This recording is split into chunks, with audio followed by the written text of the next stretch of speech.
Assalamualaikum and very good morning to everyone.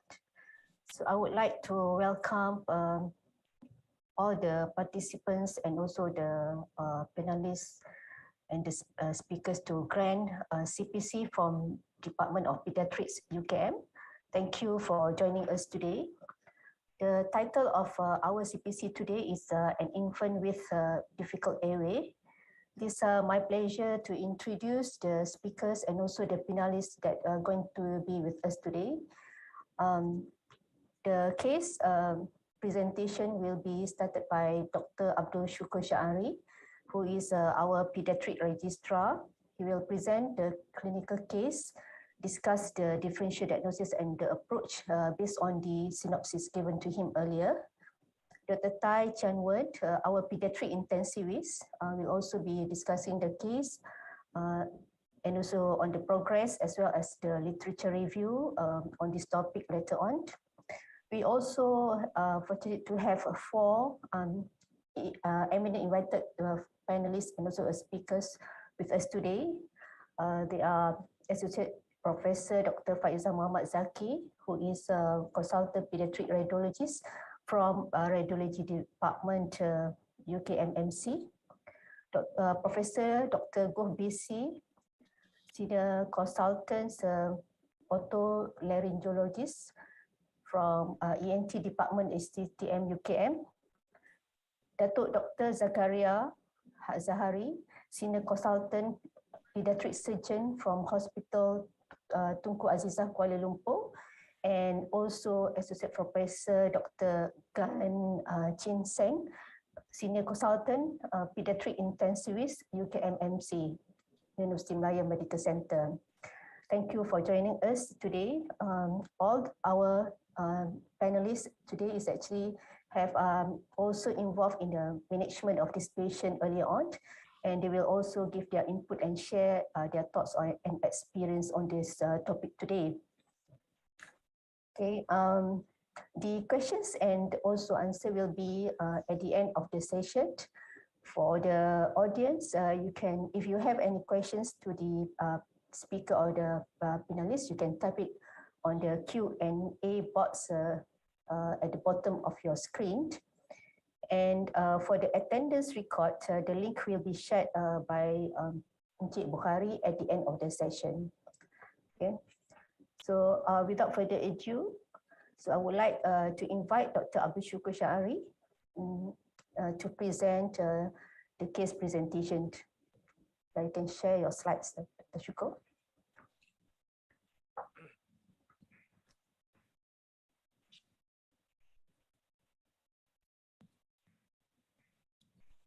Okay, Assalamualaikum warahmatullahi wabarakatuh, and a very good morning. Thank you, Prof. Hasnia, as the chairperson. Bismillahirrahmanirrahim. I will start off our CPC today with the case presentation. So I have a 7-month-old boy who was referred from a district hospital for ventilatory support, and the chief complaint given by the mother was rapid breathing. This was associated with 4-day history of fever, cough, runny nose, reduced oral intake, and became less active on the day of presentation. His past medical history was rather unremarkable. There was no history of hospitalization previously. He was born term with birth weight of 3.1 kg and his current weight is 5.6 kg. I will show his anthropometric measurement later on during my presentation. And his parents are non-consanguineous and he was the youngest of 4 siblings. His developmental milestones were appropriate to his age and his immunizations was up to 6 months of age. So upon arrival to district hospital, he was in severe respiratory distress with audible stridor as evidenced by respiratory rate of 75 breaths per minute with marked suprasternal, subcostal, and also intercostal recession. His heart rate was 180 beats per minute and his oxygen saturation on room air was only 80%. Lung auscultation revealed bilateral crepitations. He was intubated for severe respiratory distress. However, there was difficulty in intubating him and he was finally intubated with endotracheal tube, ETT size 3.5 mm and ETT was anchored at 10 cm. However, the ETT size was smaller, as the appropriate for age ETT size is 4.0 mm, and the estimated level should be at 11 centimeter rather than at 10 centimeter.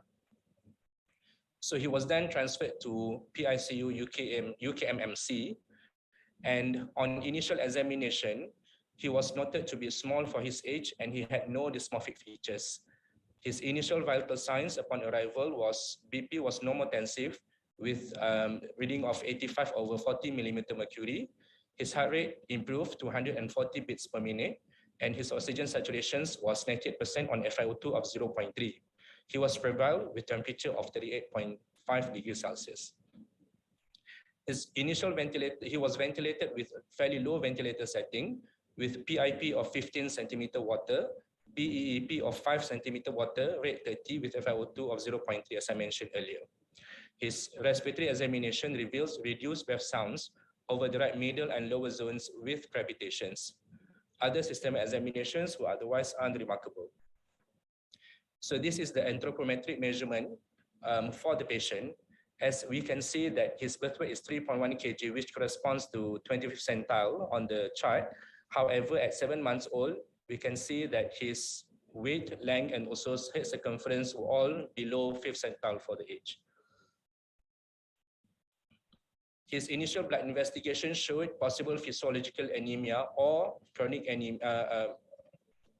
anemia of chronic disease with reactive thrombocytosis, with hemoglobin of 9.6 gram per deciliter, with normal mean corpuscular hemoglobin and also mean cell volume. His white blood cell was not elevated at 7.9, and his CRP was slightly elevated, which showed possible viral infection, which possible ongoing viral infection. And his arterial blood gas showed alveolar hypoventilation, possible due to extrathoracic airway obstruction, as evidenced by PCO2 of 60 millimeter mercury with pH of 7.26. His initial hypoxemia is reversed with a fairly low supplemental oxygen. This shows no significant lung parenchymal disease, and there was no metabolic acidosis as well. So the patient was self-extubated the next day. He was noted to have stridor with deep suprasternal recession. And then because of this, he was re-intubated shortly due to respiratory distress with ETT size 3.5 mm. However, he is still unable to advance beyond 10 centimeter. This might be due to possible obstruction at subglottic area and below. As in the initial part, he was again ventilated with low settings, and upon further history from the mother, he has had intermittent noisy breathing and mild chest recession since the age of 3 months old. So in summary, we have this 7-month-old boy presented with severe respiratory distress and stridor requiring intubation. He has history of chronic stridor suggestive of congenital upper airway obstruction, and worsening stridor and respiratory distress currently were exacerbated by current infection. In view of difficult intubation with smaller size ETT being used and inability to advance ETT to the estimated level, the possible anatomical level of the obstruction is at subglottic level and below. It's small for age might be caused by increased metabolic demand due to underlying airway pathology, and can be due to associated feeding issue. So for my provisional diagnosis for the patient at the time being is possible subglottic stenosis with concomitant pneumonia. This was supported by chronic noisy breathing since the age of 3 months old. And he also has failure to thrive, which can be due to chronic illness, chronic airway illness, and possible due to associated gastroesophageal reflux disease, which is commonly associated with subglottic stenosis. And there was history of difficult intubation with smaller size ETT being used and inability to advance ETT to the estimated level. However, the noisy breathing for the child is only intermittent rather than persistent, and symptoms did not start shortly after birth. And there was no history of recurrent or persistent croup-like symptoms like barking cough for the patient. And it is unlikely an acquired cause of subglottic stenosis, and rather it is a congenital cause of subglottic stenosis due to no history of intubation or prolonged ventilation for the patient. So to support my provisional diagnosis, I would like to get a further description of noisy breathing by the caretaker any associated symptoms of gastroesophageal reflux disease, and any outpatient treatment for respiratory-related illness or feeding problem previously. So for my physical examinations, I would like to ascertain the phase of the stridor. And because normally for the subglottic stenosis, the phase of the stridor will be chronic biphasic or purely inspiratory stridor, and any abnormal posture suggestive of coexisting GORD. So to investigate further, I would like to request for a chest radiograph to confirm my findings, and also to request for a flexible bronchoscopy, mainly to look at the size of the subglottic larynx, any abnormally shaped cricoid cartilage, any tracheal ring, or any soft tissue thickening caused by any ductal cyst. And I would like to request for 24-hour esophageal pH study as well, to ascertain whether there is any coexisting GORD issue. So for my first differential diagnosis, I would like to put as a tracheal bronchomalacia secondary to possible aberrant great vessels. This is mainly due to, again, noisy breathing started at the age of 3 months old, and also he was small for his age. Clinical findings supportive of tracheobronchomalacia secondary to aberrant great vessels are reduced breath sounds over the right middle and lower zones, which can be possible to right main stem bronchus compression. And also there is inability to advance ATT beyond 10 centimeter level, which can be due to possible distal end of tracheal compression. However, there was no history of prolonged cough. So to get a further history from the parents regarding the noisy breathing and also any the noisy breathing and any other associated cardiac failure symptoms, which are interrupted feedings or any bluish discoloration. I would like to get a further history regarding history of poor feeding or recurrent regurgitation and any outpatient treatment for respiratory-related illness or feeding problem. For my physical examinations, I would like to ascertain the phase of the stridor and whether the intensity of the stridor change in relation to position, and any coexisting wheeze on auscultation, which can be due to coexisting bronchomalacia. So to further investigate, I would like to order a chest radiograph, mainly to look at the position of the trachea, which can give me a clue whether there is any double aortic arch, and in this case, the trachea will mainly will be slightly deviated to the left, and whether is there any cardiac echo. I would like to order for cardiac echocardiography to look for any associated intracardiac anomaly, mainly ventricular septal defect and also tetralogy of Fallot. And I would like to request for CT thorax angiography and 3D reconstruction to confirm if there is any aberrant blood vessels for the patient. A more invasive and definitive investigation will be bronchoscopy to look for any pulsatile external compression of the airway, and also to confirm that to look at the degree of malastic airway for the patient. So my second differential diagnosis will be subglottic hemangioma. Again, the points is for again chronic noisy breathing, and the onset of symptoms is at 3 months old and worsening, because this confirms with natural history of hemangioma, whereby there will be a proliferation of the hemangioma between the age of 2 and 9 months old, and there was a history of poor growth as well. Although that the patient, in the short history, the patient doesn't have any cutaneous hemangioma, subglottic hemangioma can happen in patients without any visible cutaneous hemangioma. So 50% will about 50% will not have any cutaneous hemangioma. So noisy breathing otherwise is associated with chest recession, whereby subglottic hemangioma normally there will be no associated chest recession in the patient. So for further physical examinations, I would like to see whether there is any quiet biphasic stridor at rest that worsens during crying, which is suggestive of subglottic hemangioma, and I would like to do a thorough examination to look for cutaneous hemangioma. So again, my definitive diagnosis will be a flexible bronchoscopy to look at the swelling, small swelling arising from the wall of the subglottis, and to see whether the swelling, whether it's a red or bluish, which might give an idea onto the depth of the subglottic hemangioma. So my last differential diagnosis will be tracheal stenosis. Again, because of the history of chronic noisy breathing, which is possibly due to which is possible stridor, and also the onset of symptoms is at 3 months old and worsening. and there was a poor growth suggestive of underlying chronic illness. However, the child was not syndromic because tracheal stenosis, congenital tracheal stenosis normally is associated with syndromic babies.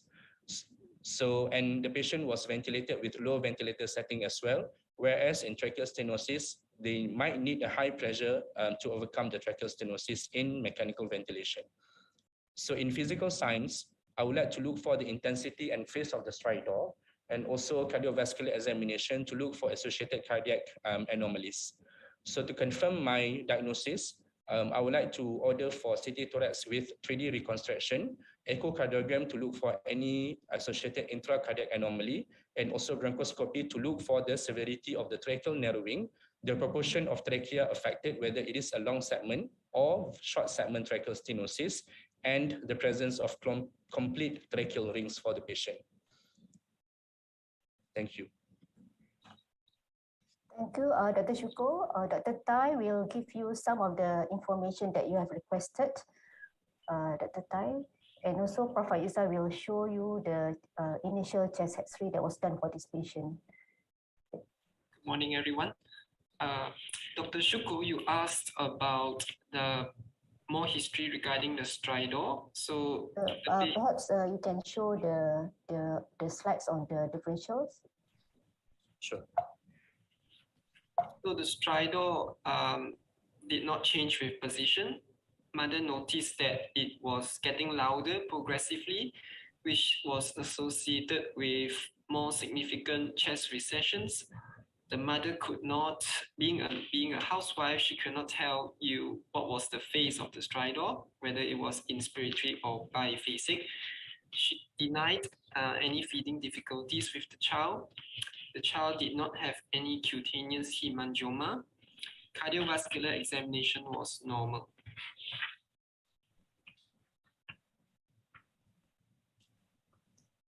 Is there anything else that you want to ask, Dr. Shuko?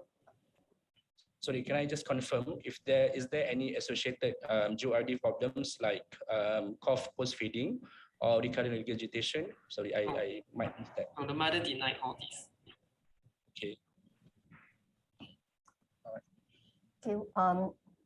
Can I invite Prof. Faiza to show the initial chest X-ray that was done for this patient?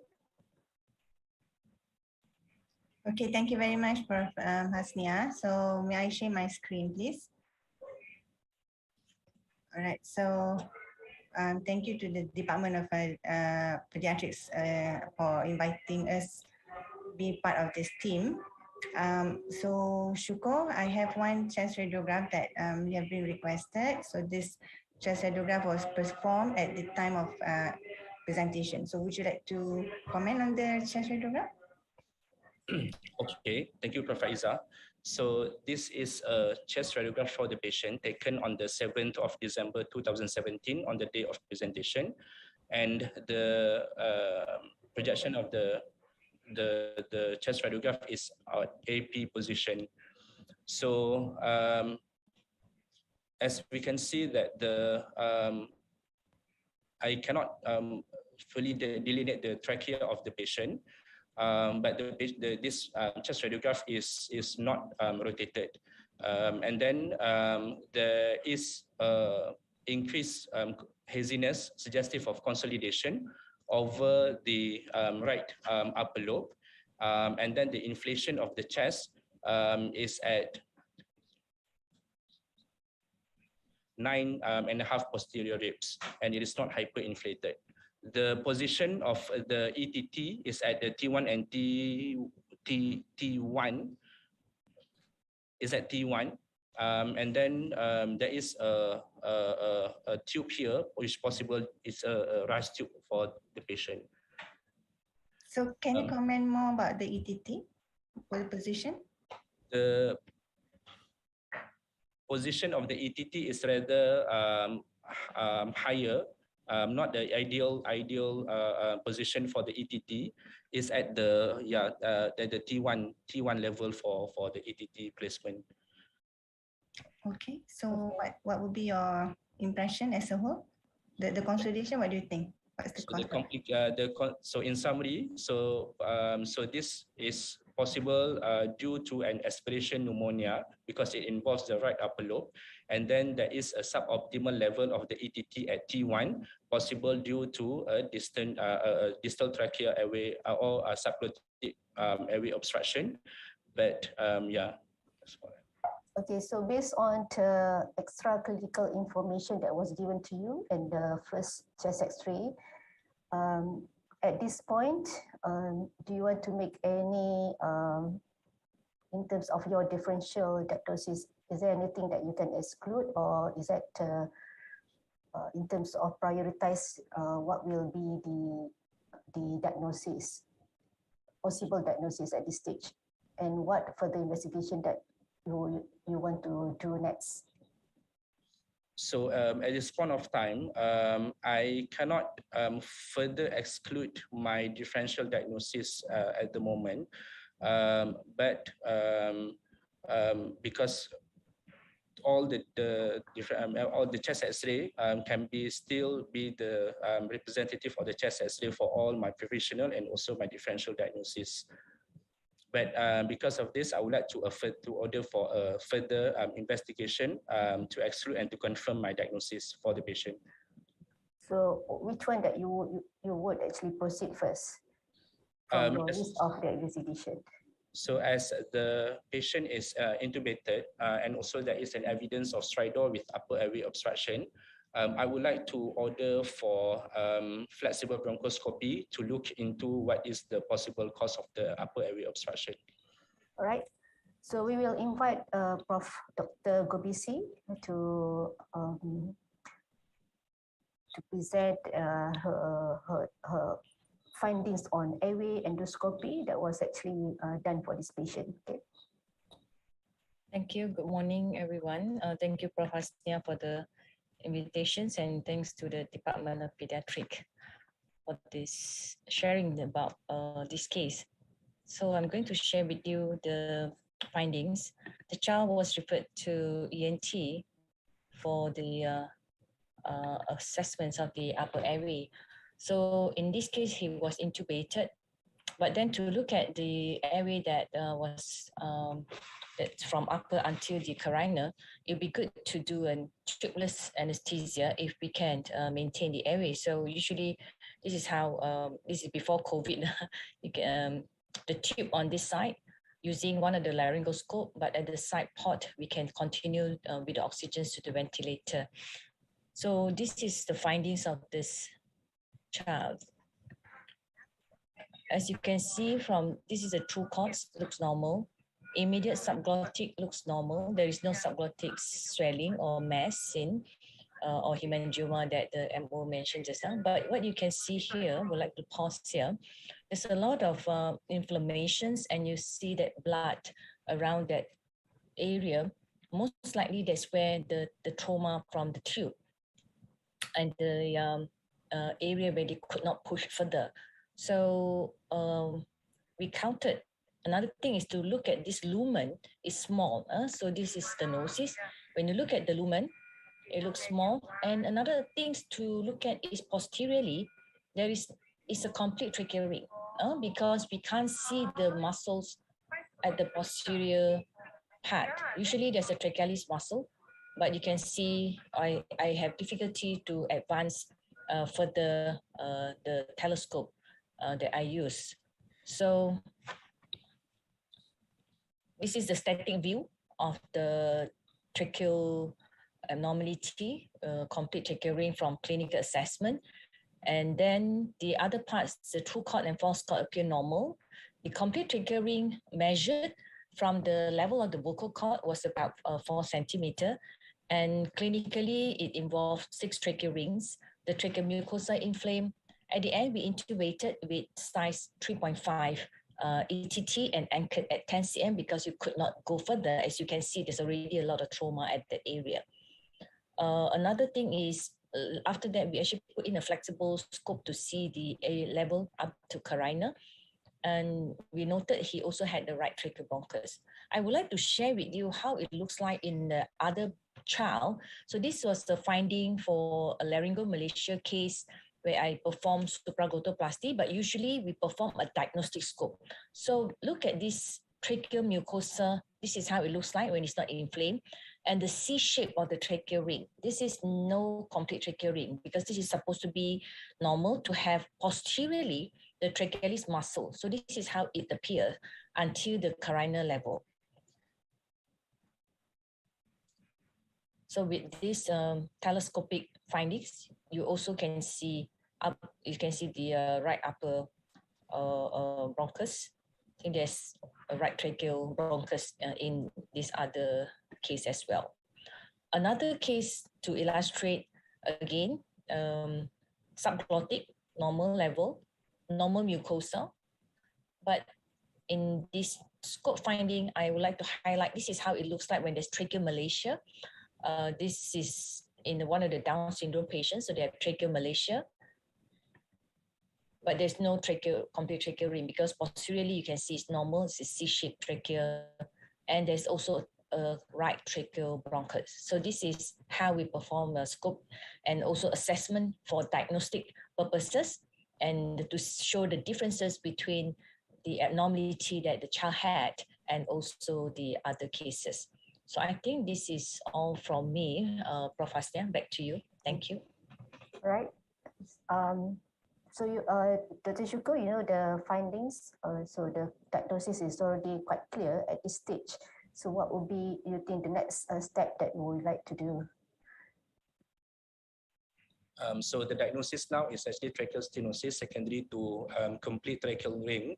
So the next step will be to manage the patient. So possible that this patient might need to have a tracheal stent inserted, to overcome the tracheal stenosis that the patient has. So we actually proceeded to do the contrasted CT thorax first, right, to see the stent. So we would like to invite Prof. Izzah again to show further radiological findings for this patient. Okay, thank you very much, Professor. Done on the next day after the scope. Okay. As you requested just now, Shuko, so we have the CT scan, and this CT scan was done after that. And what you can actually see that this is a so-called a 3D view of the case. So you can see axial, coronal, and sagittal in soft tissue setting as well as the lung setting. And you can see that as what has been demonstrated by Prof. Goh, that the patient actually had quite a narrowed trachea, and at the point where we can see some soft tissue that goes around the trachea. Okay, I will illustrate that a bit better after this. And what this is the lung setting of it, and you might notice that there's one opacity here and it's homogeneously enhanced. So this is a collapsed lung, and this is in the right upper lobe. Okay, so that's how it looks like on this coronal and also on the lung setting. But at the same time, she also had some collapse, subsegmental collapse in the left upper lobe. So this is because most likely because of the aspiration. So just to show you more inferiorly located, this is at the level of the carina before it, and it bifurcates to both of the right, left as well as the right main bronchus.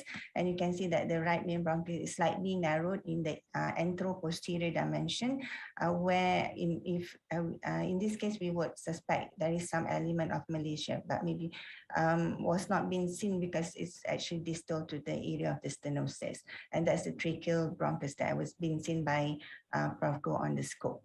So just to show you, this is what we call the MINIP, so the minimum intensifying projection, whereby we accentuate the air or air density structures that actually the airway as well as the lungs, and we can see the area of the narrowing, which is basically at the region of the trachea, and it's quite a long segment, and we counted it about 3 centimeters. So just to show you the trachea of a normal child of the same age of this child. Normally the trachea should size like this one, but really in our patient is narrowed, and at the same time you can see a soft tissue around it. Okay, so and thanks to Shuko, she did not mention anything about plain CT thorax, because assessment of the airway, we really need to do a CT angiography or CT contrast enhanced CT, because we want to exclude a vascular ring. Okay, so that's how we do it. And really, at the same time, this patient also have the findings. The patient has a vascular structure that is abnormally positioned. So this is a vessel that coming from the arch of aorta that goes posteriorly behind the esophagus. So it causes an indentation to the esophagus, posterior indentation of the esophagus, and it goes and supply to the right side. And this is actually the aberrant right subclavian artery. So does this right subclavian artery cause compression to the airway? Well, if you see on the axial, the airway is actually quite far away. I mean, it's away from the vessel itself, and it's not causing a direct compression to the airway. So just a little bit on the imaging of in the pediatric airway. So it's quite challenging, and I believe Tai will mention this. And the role of imaging is to determine the presence and the nature of the anatomical level of the airway compromise, and also whether to characterize, is it intrinsic, which is within the wall, or is it in the lumen, or is it outside, which is extrinsic, for example, due to the vascular compression. And of course, we will provide some differential diagnosis and guide for further imaging of management. And it's definitely based on the age, the location, as well as the clinical and imaging appearance. So we know the causes of the pediatric airway abnormality. So in imaging, for plain radiograph, as you said, you see just now, it's not that sensitive, and then we can only mention or get some info on the lung parenchyma, but not really the airway, because the airway has been obscured by the soft tissue surrounding the mediastinum. And the fluoroscopy it can give some dynamic assessment to the trachea, but because of the resolution, we would not normally proceed with fluoroscopy. And of course, as you see just now, the multi-slice CT that allows us to do a thin slice volumetric CT scan, and with 3D reconstruction, and definitely for assessment of the airway, we need to do with a contrast enhanced CT. And MRI is not readily available. Of course, it is radiation free, but it is time consuming. So you have to weigh between the patient acute situation versus the time that consumed. So I just want to, for the benefit of the medical students, so just want to show you two example of cases that are common airway problem in children. So this is a 2-year-old with progressive difficulty in breathing. You can see that both lungs are hyperinflated, not much, and there's no focal lung parenchymal lesion, but the patient actually had a narrowed subglottic area. We call this as a tip. It looks like a pencil tip, and this patient actually has this acute laryngotracheal bronchitis, or we normally call it as croup, and we normally ask for a lateral upper airway. Another patient, 2 years old, with persistent wheezing. Whenever you give a treatment in this patient with wheezing, with nebulization, but patient did not had a persistent wheezing despite of the treatment. And when you look at the chest radiograph, you can see there's some asymmetry of the lung volume, especially in this case in inspiration. You can see that the right lung is quite hyperinflated, asymmetric volume, left side is smaller. Then you may request for an expiration because you can see that it's quite persistently hyperinflated. Then when you have this kind of cases, please think about foreign body aspiration. A normal chest X-ray will not exclude an aspirated foreign body. Patient will come with wheezing, a common presentation in children, and unfortunately 80% of it is non-opaque. Okay, so hyperinflation of one lung is because of obstructive emphysema, and they can also have atelectasis. So if you have this kind of patient with a unilateral hyperinflation, then you can do a decubitus in the suspected site of the aspiration is at the gravity below, and it still persists, then you can think about foreign body aspiration and subject the patient for further management. And of course, don't forget to see the most obvious findings, for example, like in this case, the coin in the trachea. So come back to our case, congenital tracheal stenosis. The tracheal cartilage should be hypoplastic, and in tracheal stenosis, it forms a complete ring without a normal posterior membranous wall, as mentioned by Prof. Goh just now. This is a CT of a normal patient in a soft bone setting, and you can see this is the trachea. A C loop, and then posteriorly you should not see any tracheal cartilage because of the presence of the trachealis muscle, and that's how it looks like on the histopathology. Whereby in our patient we have quite a complete ring with a thick and soft tissue surrounding it, and definitely the shape of the trachea is deformed, and in this case it's because of the cartilage as goes around the airway and causing the stenosis. So with that, thank you very much for your attention. Okay, maybe I just actually read out, there's one question from Prof. Wong Sawe. From the location of the ETT in the chest X-ray just now for this patient, can you actually tell the endotopical level of the obstruction? Okay, if I were not to know that, there's difficulty in the intubation, and then the scope finding, if it has been done before, prior to this chest radiograph, I would just reported it as a high position trachea ETT that commonly seen post intubation. So the thing is, one clue that if retrospectively you want to see it is that with this presence of the ETT that supply quite a high pressure of air, you should see an air-filled trachea distally. Okay, but in this case you don't see it. That means the trachea, the airway is narrowed. So I think that's one of the clue that we can prospectively say that there's a suspicion of an airway stenosis distal to the tip of the ETT, but then at what level is quite difficult for us to ascertain because of the soft tissue here and 2D view. Okay, thanks, Prof. Aiza. So now I would like to invite Dr. Tai to summarize the case and tell us the progress of this patient.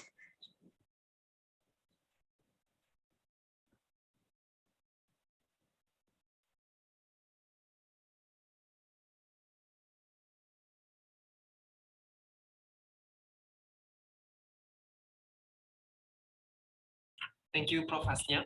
I'll just recap. We have a 7-month-old boy who was intubated in a district hospital for severe respiratory distress and referred to our Center for Ventilatory Support.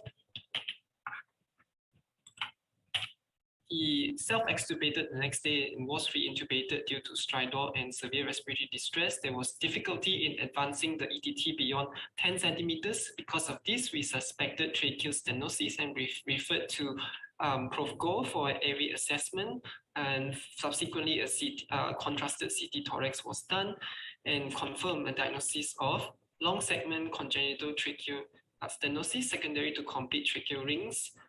And this patient subsequently completed treatment for Pseudomonas pneumonia and was extubated. We then began multidisciplinary team discussions with multiple centers involving pediatric respiratory, pediatric surgery, cardiothoracic, and also the intensivists regarding further surgical management for this patient.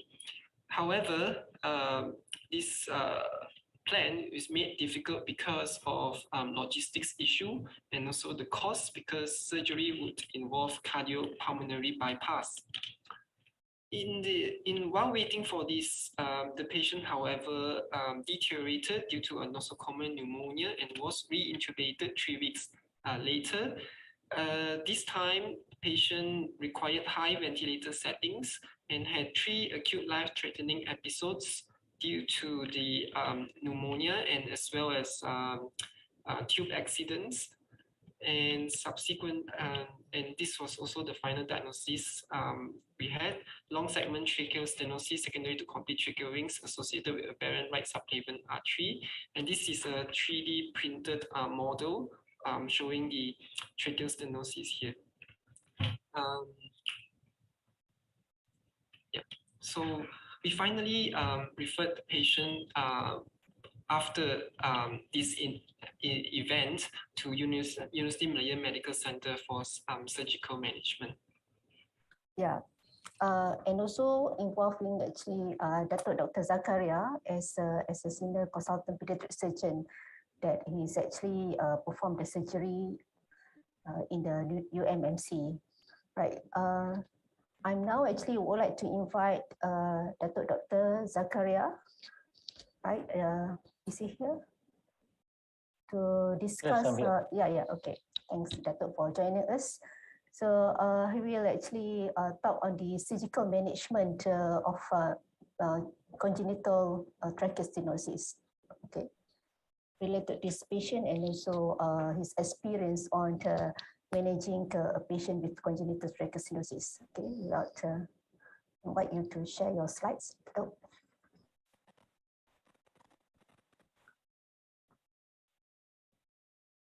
Assalamualaikum and good morning. Many thanks for the invitation to take part in this seminar. Basically, I've been asked to talk about the surgical management of tracheal stenosis and especially to the case that was referred to them. By the way, tracheoplasty in the chest are usually done by pediatric cardiothoracic surgeons all over the world. I think there's a center that ENT surgeon is involved, but usually they're done by peds cardiac surgeon because many of these children have concomitant cardiac problems, especially vascular slings that may need to be corrected at the same time. And obviously, it's easier to do this in the same sitting, as both of these procedures actually need to be done at a bypass because the airway needs to be removed if you're doing slight tracheoplasty. I basically got involved because there seems to be nobody else in the country who wanted to do this rare but very needed op. So I'm like a bidan terjun in a sense. And slight tracheoplasty is chosen because it's very versatile and it's probably the only option available for this long tracheal stenosis. Now, obviously, doing this needs GA is similar to basically doing a cardiac op, supine position, send back behind the spine, and a median sternotomy approach. And you need to put the patient on cardiac bypass. So the main player is actually the cardiac surgeon. And usually on the day of the op, we start with another airway assessment, a flex bronch usually, but sometimes it may need to complement that with a rigid bronchoscopy in order to see the site of the, especially the proximal site of the stenosis. Now, sometimes the airway is deemed to be Malaysic or even normal, and obviously there's no need to proceed to the tracheal op, and this has happened before.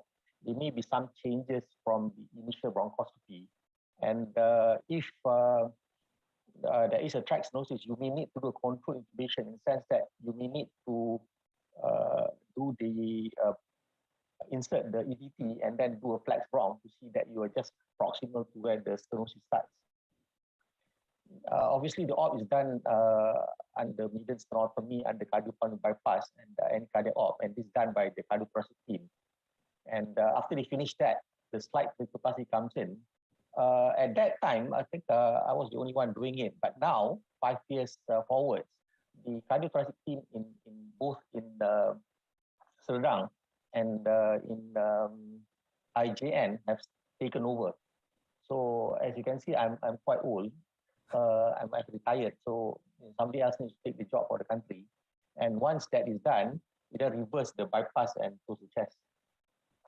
So the expected anatomy, if there is a sling, and the most common is an LPA sling, is that you see the LPA coming behind the trachea and basically related to the tracheal stenosis. So in order to do this properly, you will need to implant the LPA. We've done some in which there are other cardiac anomalies like cardiac TOF, VSTs. And as I say, all of that will be corrected before the tracheoplasty. We will need to then, once we've done, we need to mobilize the vessels. And once you need to mobilize the trachea, and this may need removal of the thymus. And once we finish the LPA implantation, the whole trachea needs to be freed and to identify the trachea properly. And this may entail freeing the carina as well. So because of the blood supply of the trachea, we must be really certain that at least some blood supply remains with the trachea. It's good that the trachea actually has some supply coming from the submucosal plane. So you need to mobilize the stenotic area from the surrounding vessels, and sometimes even go up to the normal proximal and distal trachea if the gap is judged too long. Actually, at surgery, it's very, very difficult to identify which areas are really stenotic because they look the same from the outside. And at this time, the patient still has the ETT in situ to aid in terms of the mobilization. Now, once we've done, we now need to do a intra-op flexible bronch to be certain of the most proximal level of the stenosis. And by seeing inside, we then insert a needle from the lumen into the lumen from outside. So this will identify the most proximal because the slide has to go beyond that. Otherwise, the trachea will not be made wide enough. So once this is done, we then remove the endotracheal tube for further surgery. And you need about 1 hour for the trachea repair and the suturing, and then do a compression flexible bronchoscopy. So this is what happens once you've identified, let's say this is the most proximal part of the stenosis, and the distal part is at the carina. That's what you can see on the CT scan. The trachea is then transected in the midline. Obviously, you need the tube to be out. And this is the diagrammatic picture in one of the cases that we did. This is the head end. This is the body end. And you can see the trachea has been transected. And then you start mobilizing the proximal and distal trachea, freeing it off the tissue because it needs to be free in order to pull them. At the end of the surgery, the trachea will be shorter, at least about a third shorter than the previous length. So once you do this, you need to slide. Slide means that the two ends slide together. So you need to cut the proximal and distal trachea in opposite directions. So you may cut the proximal end in the anterior wall, and the posterior trachea in the distal trachea in the posterior wall, or the other way around. It just depends on the ease in which the anastomosis is made. I tend to find it difficult to do the anastomosis when it's way down in the carina, because you must remember that these children will have tubes sticking all over the place, and you can't disturb these tubes because obviously the patient is on bypass. So once you've done that, you can then slide the two together and start suturing. So you may suture from either the distal or the proximal end. So as you can see, we've done all the cutting and we're just about to slide them. And you really have to use a lot of stay sutures in order to place them properly. And the edges in which you cut may need to be trimmed so that they fit perfectly against each other. So the end result, once you do this, is that from a ring, this is the proximal and this is distal. When you cut and suture them, it becomes wider by at least about 50%. So it may be a complete O, or if the thing is a bit, the thing looks like a figure of 8 from inside, as you can see from this bronchoscopy later. The ideal thing is that you be a figure of O so that you don't develop granulation tissue at the site. So when you suture this, you must make sure that it doesn't collapse in. So once you've done the slide tracheoplasty, the next thing to do is actually to do another flex bronch, because there will be a lot of blood and secretions coming into the trachea, and you need to check for the size of the reconstructed trachea so that you can plan what size ETT to place. And usually this ETT is placed using a railroad technique, using a flex bronch.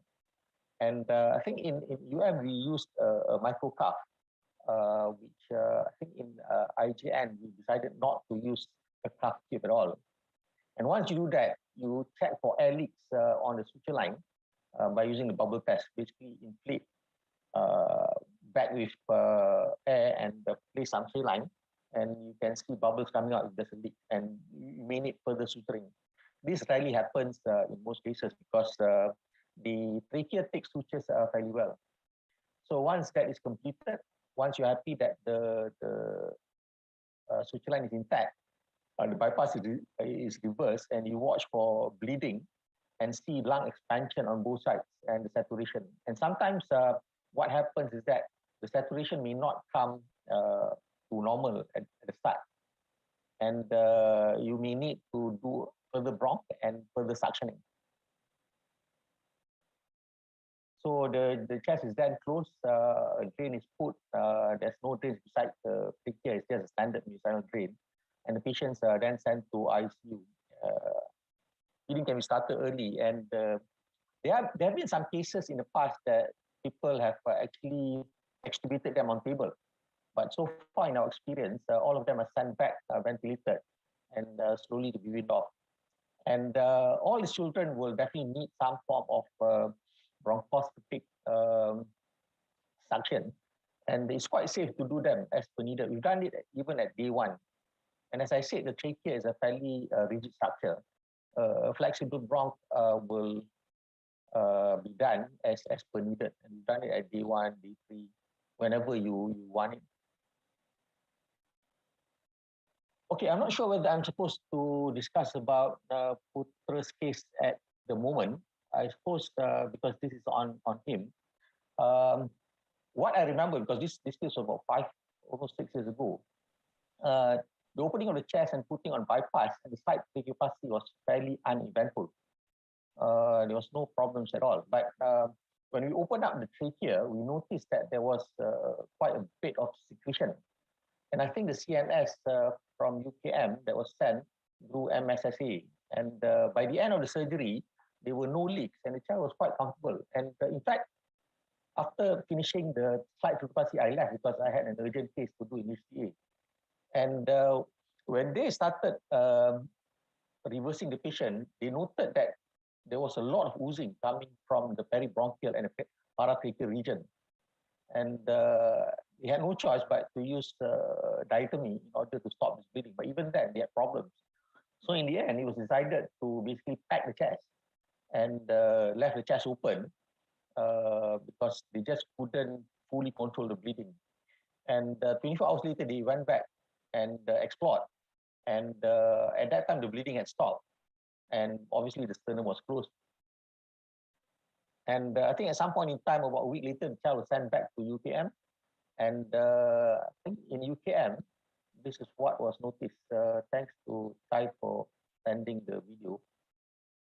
Basically, you could see a lot of discharge coming from the wound, and there was a lot of bubbling, signifying that there was a tracheal leak. So it was sent back to UKM. I was there at this surgery where we suspected there was a tracheal leak. The surgery is actually in UM. Yes. The child was then sent back from UKM to UM. And the flex bronch at that time showed a possible small leak. We thought that the trachea was intact. But when we opened up, there was a near total necrosis of the anterior tracheal flap where the slide was done. And obviously there was a big gap. And there was no way we could have joined any parts of the trachea together. The only way the child will survive is if you have an artificial trachea where you could place between one flap. But there was so much contamination around this region, there was so much pus that any attempts of doing a repeat surgery would be futile.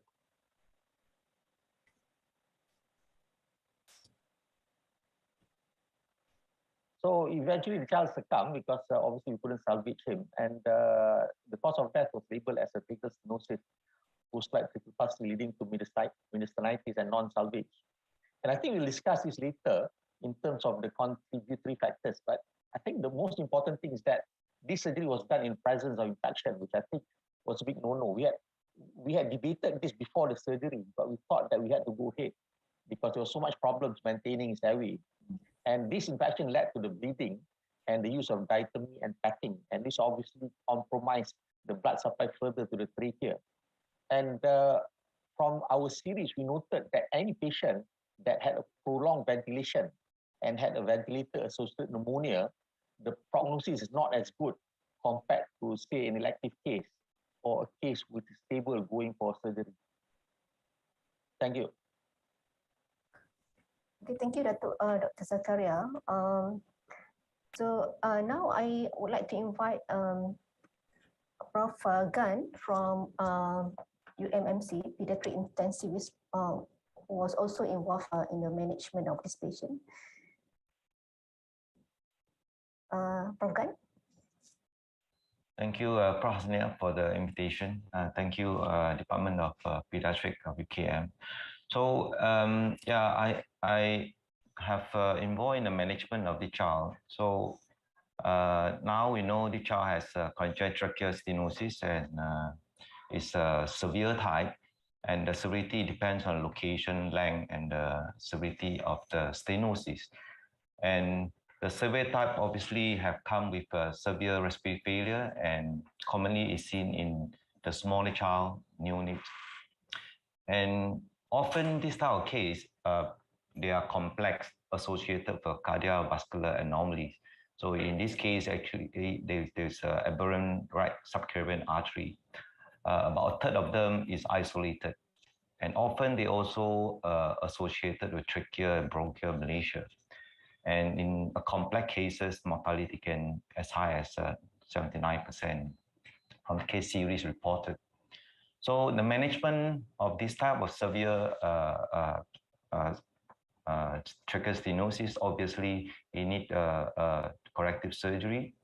And the indication, obviously, related to their failure, respiratory failure, fail to be extubated, and there are acute life-threatening events. So the mortality related to these from the surgery usually is quite up to about 20%. Those milder ones usually they'll outgrow, and the lumen become bigger as they're growing up. So here we have this patient, 7-month-old, 5.6 kilo with the problem as described earlier. Obviously, the challenge now is how to stabilize the child for the surgery. So we know the child has a long segment congenital tracheal stenosis with aberrant right subclavian artery together with tracheal bronchial malacia. And there's also persistent right upper loop collapse. And the child has 3 documented acute life-threatening event, and they have seizure when they refer to our center here.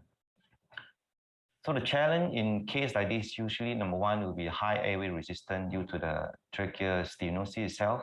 And in this case, we have a long segment, and the ventilation also we encounter problem with air trapping, because air can go in and can't come out. It's a bulwark effect. And you also lead to hyperinflation of the lung.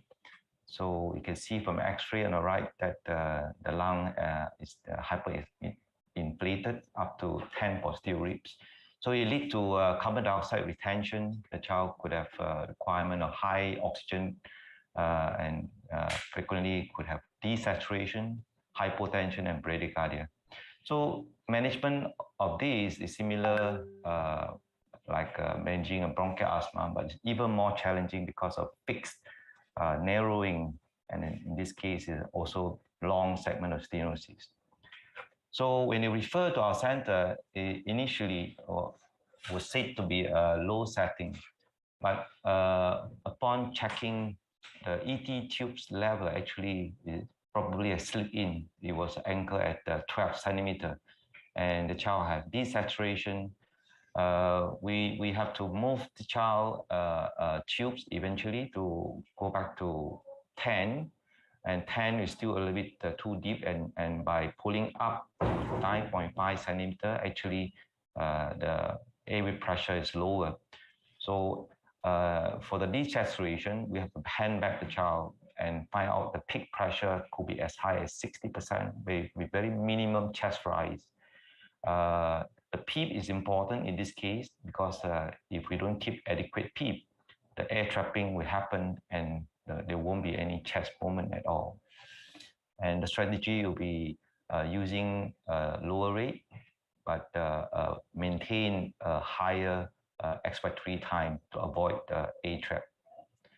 So we choose to use this PRVC mode this mode advantage is in a very dynamic situation. When there's secretion, we fix the tidal volume. Usually it can range from 4 to 5 or up to 6 mL per kilo.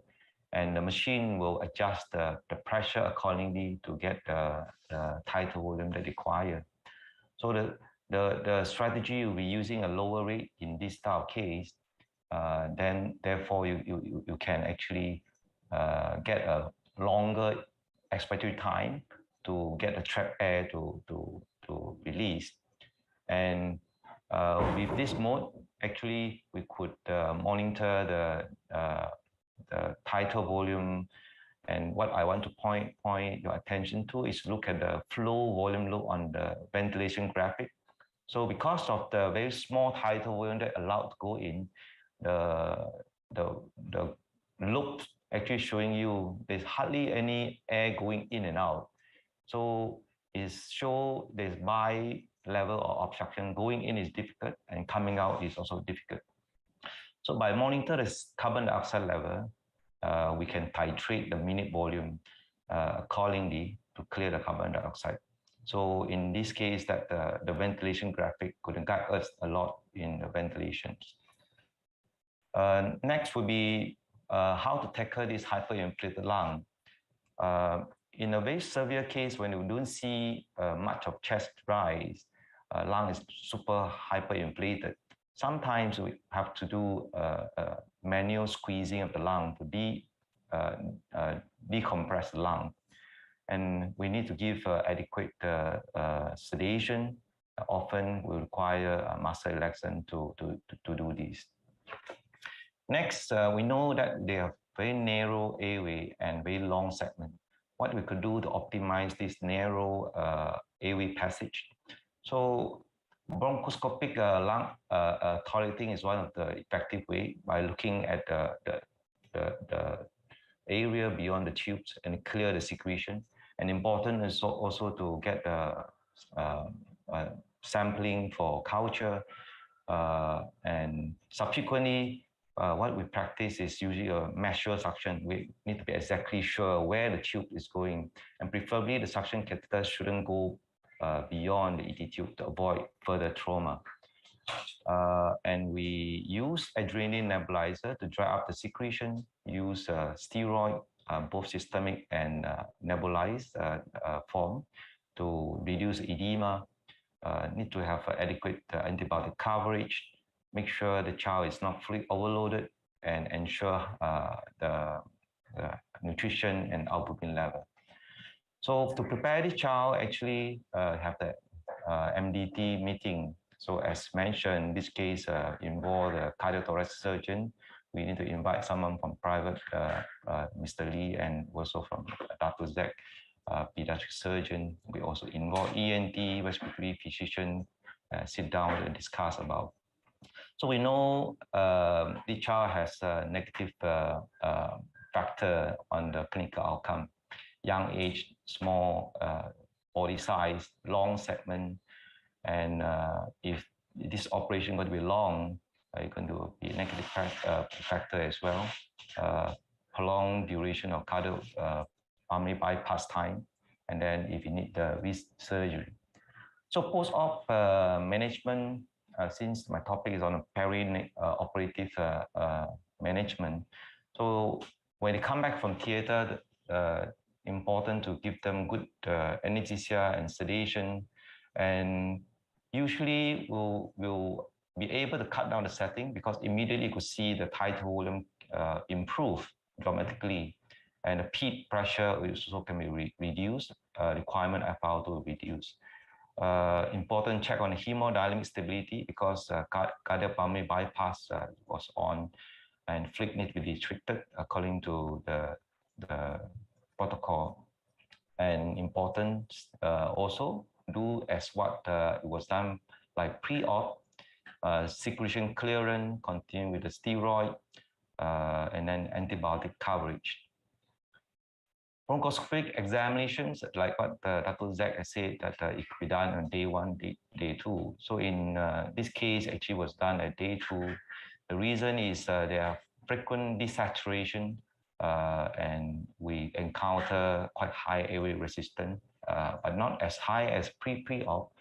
So X-ray show us that the right upper lobes still have collapse consolidation, and new finding is over the left lung, there's more haziness that we see. So from the bronchoscopy, what you could see, the repair site, the status, with any bleeding and granuloma, and also can assess the lung to clear the mucus secretion. At the same time, important to get another sample. So for this particular child, what was found is the tracheitis present, there's edema, there's tracheal Malaysia, about 50% collapsibility, and left broncho Malaysia, up to 75 collapsibility. A lot of mucus plug was removed from the left main mucus culture. So in this case, echocardiogram wasn't a problem. It was okay. We encountered quite a lot of problem on the infection control. This child has a fever as a post-op day 2, day 3, and the serial X-ray show us the more consolidation, both right and left lung. So septic workup was done to look up for ventilator-associated pneumonia, and at the same time, bloodstream infection was monitored. Antibiotic were adjusted based on the culture result taken at the beginning. We have MSSA, so cloxacillin was added in. Meropenem was used to replace the ceftriaxone, and that because Enterobacter coliae was isolated from the earlier bronchial alveolar lavage. And we also encounter the sternotomy wound infection. There's redness with fluctuant swelling, and the pus been drained, swab was sent, and vancomycin was added to replace vancomycin. At the same time, because of persistent left lung haziness, bedside ultrasound was done, and we found there's a collection of pus, and it was drained with a chest tube, and the fluid was actually exudate. So therefore, empyema was diagnosed. And this child was eventually planned to transfer back to UKM after a week for further management. So that's all from my part. Back to you, Hasnia. Okay, thanks, Prof. Kant. Before that, can I just actually, probably I can just ask Prof. Kant and also Dato Zack. This is actually definitely a very challenging case to manage. If I may ask, actually, what about the rest of the cases that you have seen actually that was managed in your center? Is there any in comparison to this patient in terms of their outcome? Based on the case series that we had over here, the mortality, we have total, I think, member is 7. We have 2 mortality. So this one in particular, the infection is quite, I mean, it just is the only one that have so bad infection. The rest of them seem to be okay. I'm not sure, though it labeled as ventilator-associated pneumonia, the infection, it could also start from the surgery on the top and spread lower down. And we know from literature that if you have prolonged ventilation and we have trauma at the trachea, all this will add on to the clinical outcome, the mortality. Yeah. Dato, what do you think? Well, as I mentioned, we started doing this in Serdang and then obviously UM. I think the first visit was actually in UM, and then we've gone to Serdang and IJN as well to do these cases. This is the first time that we've actually had this tracheal necrosis in a series of what 20 cases altogether, combining the three centers. And usually in IJN especially, the case selections are very, very, very tight.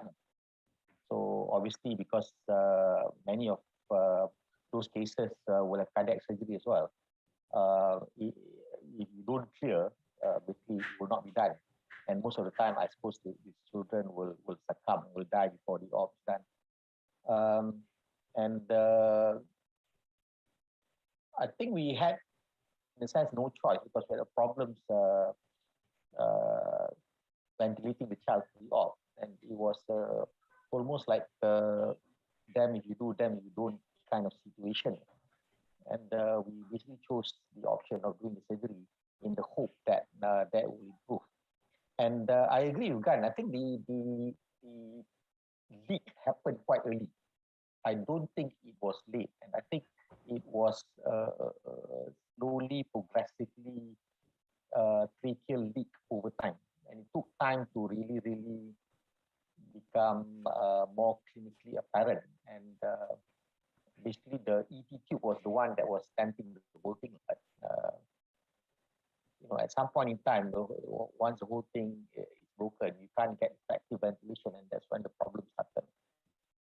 Okay, so how many cases actually in your experience? Because we know that this is actually quite rare, and I mean, how many cases have you seen in Malaysia so far, and that was managed in or have seen in other centers in Malaysia?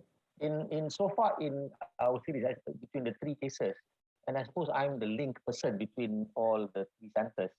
The latest count is about 18 or 20, and the majority of them do reasonably well. Some of them require post-op dilatation because obviously doing tracheal repair on small children can be a challenge.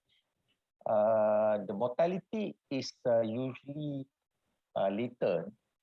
I think the one that Gan mentioned happened later rather than we had problems with the dilatation, and eventually the child basically was ventilator dependent. And I think about 2 children end up with tracheostomy after the surgery in order to stent the trachea. The question that Shupo mentioned just now, to stent is, there's no available stent for pediatrics as yet. I think you can't use a metallic stent because trying to remove them will cause severe bleeding because of the granulation tissue. So you have to wait for basically biodegradable stents, which are just coming out of the market. I think it's available in some centers, but not in Malaysia as yet. And I'll be interested to hear from Prof. Goh where is this stents in Malaysia at the moment. Because as far as I know, I think somebody tried to put a stent in the trachea up north in Alustar, but I think it just caused problems in removing it. So any center, back to tracheoplasty, any center that has pediatric cardiac services available should be able to do this, but I think because of the rarity of the surgery, it needs to be done by, I suppose, a few hands, because that is how I suppose you get better and better at doing this. You know, you concentrate the expertise in certain hands. So it's good now that both Serdang and IJN are doing the surgery. Things seem to have come to a halt in UM, so I don't know whether they will restart back. And as Anna mentioned, I think there are some cases in which, even though you have tracheal stenosis, they may not require surgery. And we do know that some of these sort of are able to live. There are some, I think there were 7 in the HTA series by Dr. Asia that they're just being followed up. Yeah.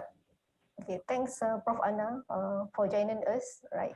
To share your numbers. Okay. Okay, now actually we move on to the progress of this patient. Can I invite Dr. Tai again just to wrap up the case and also present some of the literature review. Thank you, Prof. Hasnia. I'll just recap what happened to this patient. The patient was referred to PPUM for surgery with cardiopulmonary bypass, and he underwent slight tracheoplasty with a delayed chest closure.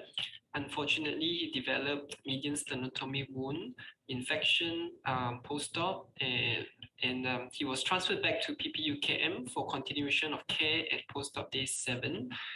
Unfortunately, he was succumbed at post-op day 14 due to mediastinitis and anastomotic dehiscence. Just a quick review approach on an infant with stridor for the benefit of medical students. Stridor is a musical and high-pitched sound generated oscillations in narrowed large airways, most often extrathoracic. It is usually inspiratory, but can be biphasic when there is critical narrowing. So this is a comparison between the anatomy of an adult and a pediatric airway. In the pediatric airway, the epiglottis is usually larger, omega shape, and floppier. The shape of the pediatric trachea is also funnel as compared to the adult, which is cylindrical, and therefore the narrowing, it is most narrowed at the cricoid level. And Dr. Shuko has mentioned that there is an increase in the airway resistance because based on Possel's law, airway resistance is inversely correlated to the radius to the power of 4. Therefore, if the diameter reduces by half, the airway resistance will increase by 16 times. This will result in the clinical increased work of breathing. And these are common laryngeal and tracheal causes of stridor in infants and children, which can be divided into congenital and acquired. So the commonest congenital cause is laryngomalacia. And then there's also vocal cord paralysis, congenital subglottic stenosis, congenital tracheal stenosis in our patient, subglottic hemangioma, of which half may have a cutaneous hemangioma and laryngeal web. Acquired causes frequently are due to intubation trauma, foreign body infections such as croup, and rarely epiglottitis, and also juvenile laryngeal papillomatosis. What is important in the history taking in such cases is to first assess the severity of the stridor and to decide if immediate intervention is required. Most children presenting with acute stridor may be in severe respiratory distress, and the common complaint from parents are noisy breathing. It is difficult for parents to be able to appreciate whether the stridor is in the inspiratory or expiratory phase. History should include perinatal history, for example, prematurity and history of intubation in the neonatal period, onset of the stridor, relationship to feeding and body position, growth patterns, symptoms of gastroesophageal reflux, any other feeding difficulties, and also respiratory symptoms such as chest recessions and apnea. On physical examination, you should observe the child's breathing, look for signs of respiratory distress, chest recessions. Remember, cyanosis is a late sign of respiratory failure. Such children may also have syndromic features, and as mentioned earlier, 50% of children with subglottic hemangiomas have cutaneous hemangiomas. Investigations to follow would include a flexible fiber optic endoscopy or a rigid bronchoscopy, tracheoscopy, as done for this patient, contrasted CT thorax, and also echocardiography, as most syndromic children may have coexisting cardiac anomalies. In our patient, we have a long segment congenital tracheal stenosis. It is a very rare condition, estimated to be around 1 in 100,000 live births.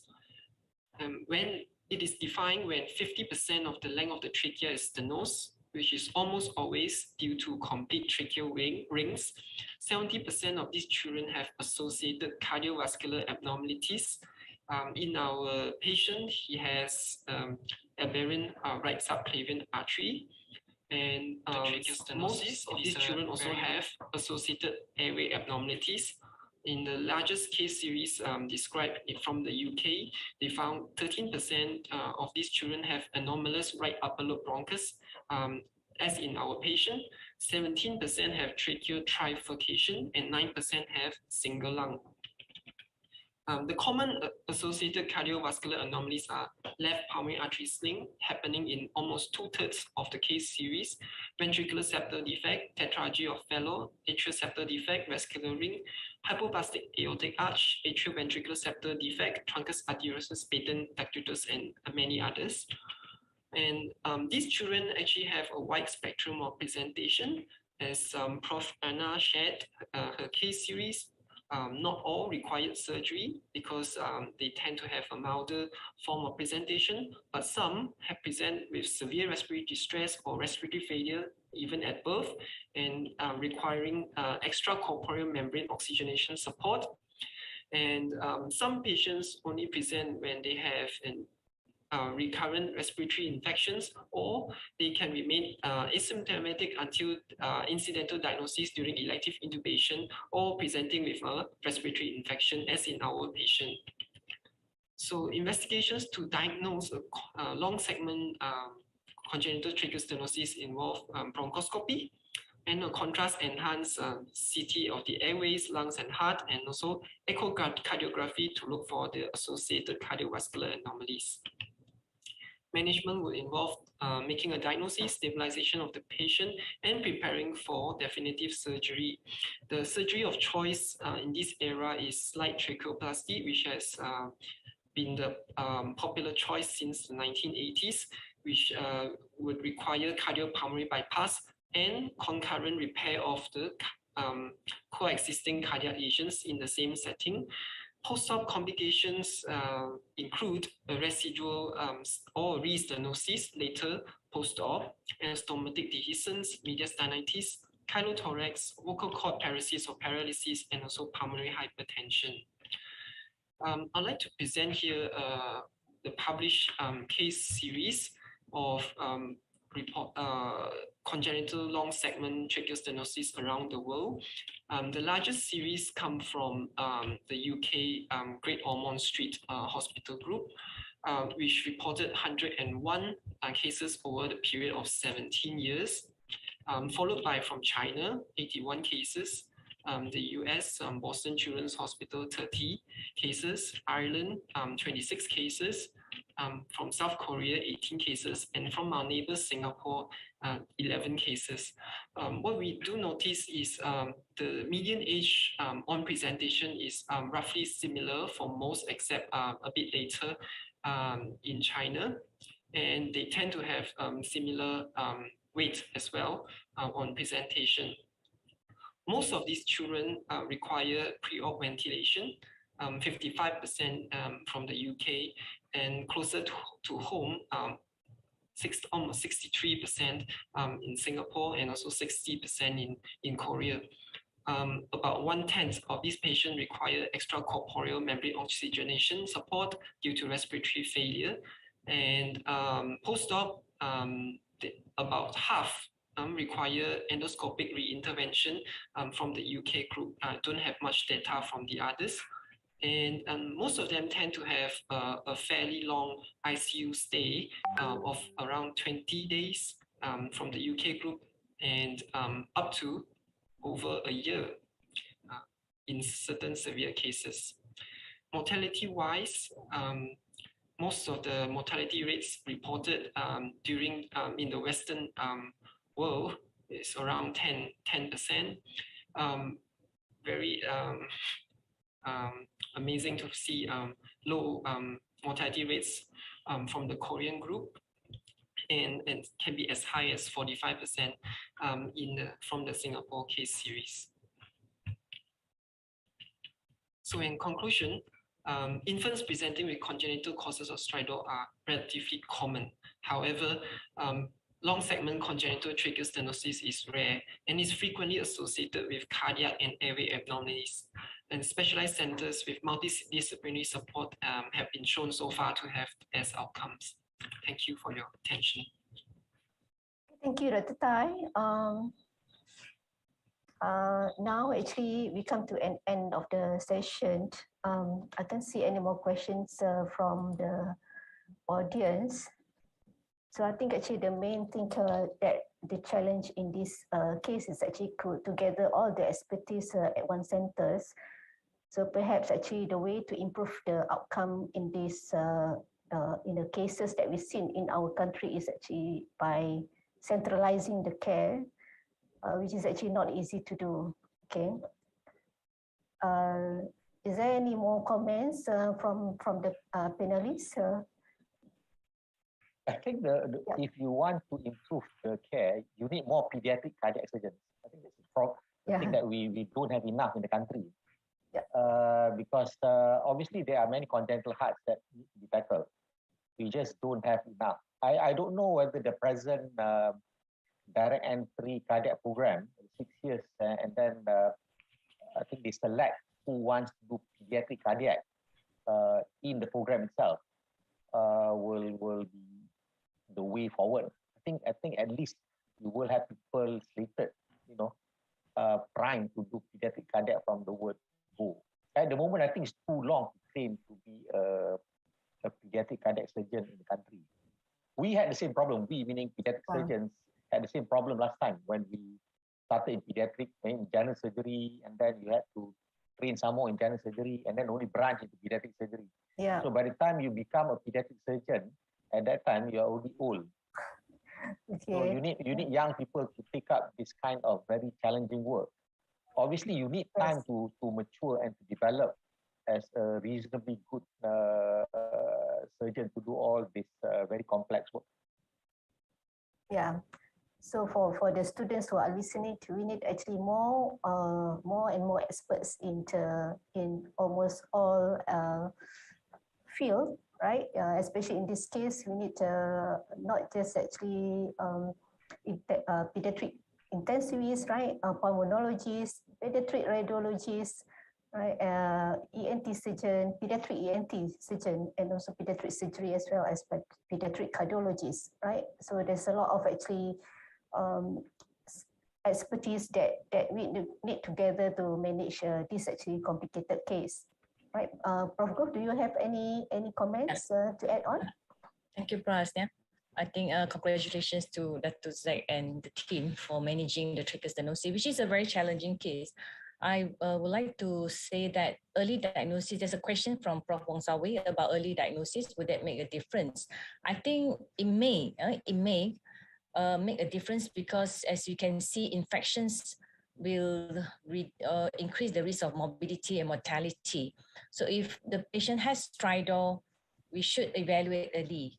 If we can perform an early endoscopy assessment prior to any intubations, because as you can see, when they have a lot of intubation, there's difficult intubations, a lot of trauma, and a lot of infections because of prolonged ICU stay as well. So that may help in terms of reducing the risk of infections and morbidity. Another thing I would like to comment is the tracheal stenosis. If it's complete tracheal ring due to cartilage, you cannot really stand it because the diameter will not increase. We can stand if we think that you can expand the diameter. So that's one. Another thing is the tracheal stenosis in Down syndrome. We have patients with tracheal stenosis in Down syndrome. There's a lot of edema and melastic segment. So I think if Prof. Aiza remember, we actually provided the baby with the NIV after extubations. We reassessed and repeated the CT scan because the diameter actually was the diameter was small because a lot of edema. Subsequently, we managed to treat the patients conservatively because of the edema has reduced and the tracheal stenosis is not that bad that require open surgery. So I think that's the comment from my part. Thank you. Thanks, Prof. Goh. Is there any more comments from the rest of the panel? Just to add on point, I think Prof. Anna did share about the series that we have here is total 14 of them. 8 of them need surgery, and I think we have 3 mortality in total. And also we learn from all these patients is over the year, we think, not all of them need surgery. I think there's a point, agree with that Prof. Goh say that a lot of them are surprised they're very narrow, but at the end, what they need is just treat the infection. You will give them an IV, don't further traumatize the trachea.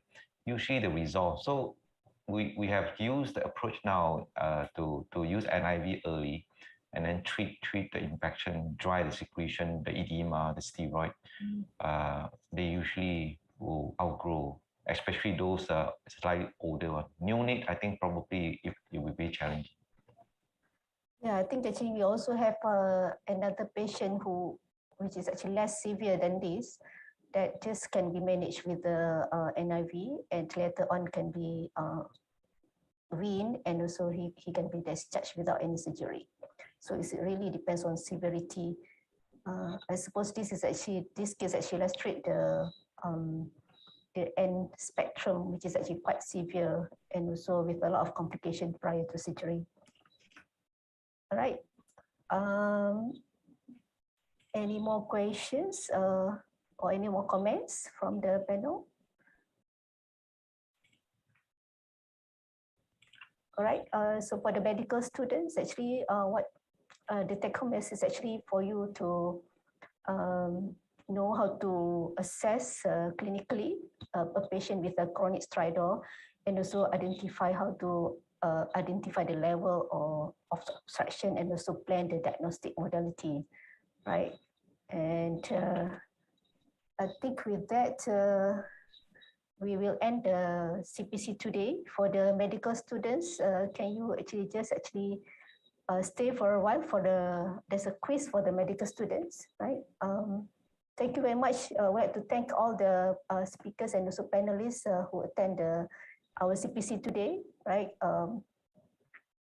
Hope we can actually meet again in other events actually to discuss challenging cases like this. Okay, thank you. Thank you. Thank you. Thank you, everyone. Thanks. Thank you, Bye. Prof. Gan and Dato.